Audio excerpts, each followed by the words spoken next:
Hi అండి, welcome to Bhavani vlogs. ఈరోజు నేను మీకు చిక్కుడుగా టమాటా కర్రీ అనేది ఎలా చేయాలో సింపుల్గా చూపించబోతున్నాను. చాలా టేస్టీగా ఉంటుంది.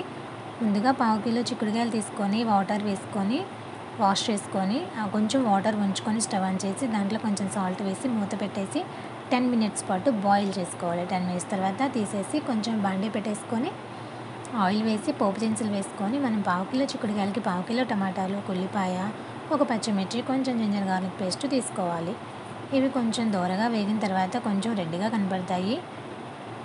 తర్వాత మనం వేసుకున్నటువంటి ఉల్లిపాయలు, టమాటాలు, గ్రీన్ చిల్లీ మొత్తం కూడా బాండీలో వేసేసుకొని కొంచెం పసుపు, కొంచెం ఉప్పు వేసుకొని ఒకసారి కలుపుకొని అందులోనే కొంచెం కరివేపాకు కూడా యాడ్ చేసుకొని బాగా మిక్స్ చేసుకోవాలి. మిక్స్ చేసుకున్న తర్వాత అవి మగ్గిపోతాయండి 5 మినిట్స్లో. మనం ఉడకబెట్టుకున్నప్పుడు చిక్కుడుకాయలు అందులో వేసేసి మొత్తం కూడా ఒకసారి కలుపుకోవాలి. మొత్తం కలుపుకున్న తర్వాత మనం ఇందాక చూపించిన జింజర్ గార్లిక్ పేస్ట్ ఉంది కదండి, కొంచెం హాఫ్ స్పూన్ అయితే సరిపోతుందండి. మరీ ఎక్కువైతే స్మెల్ అనేది హెవీగా వస్తుంది. కొంచెం వేసుకున్నామంటే దాని టేస్ట్ కోసమే కాబట్టి కొంచెం వేసుకుంటే టేస్ట్ అనేది చాలా బాగుంటుంది. హాఫ్ స్పూన్ వేసుకొని మొత్తం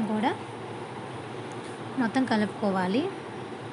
చిక్కుడుకాయలు, టమాటాలు కూడా మొత్తం కలుపుకోండి. అందులో అల్లం చిన్నులపాయ ఫ్లేవర్ అనేది పట్టేస్తుంది.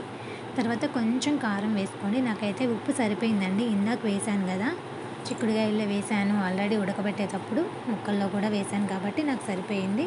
సరిపోకపోతే మీకు కొంచెం సాల్ట్ యాడ్ చేసుకోండి. నాకు సరిపోయింది కాబట్టి కారం వేసాను. కొంచెం ఒకసారి తిప్పేసి మనకు గ్రేవీ రావాలంటే కొంచెం వాటర్ పోసుకున్నామంటే గ్రేవీ అనేది వస్తుంది. కాబట్టి కొంచెం వాటర్ యాడ్ చేసుకున్నాను.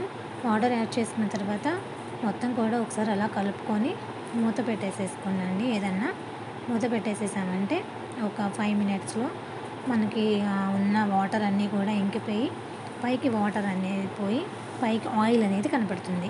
చూసారు కదండి, ఇక్కడ కనపడుతున్నట్టుగా మనకి వాటర్ అన్నీ ఇంకిపోయి ఆయిల్ అనేది కనపడుతుంది పైకి. ఇలా చేస్తే మనకి కొంచెం లాస్ట్లో గరం మసాలా వేసేసుకోండి, సర్వ్ చేసుకోండి.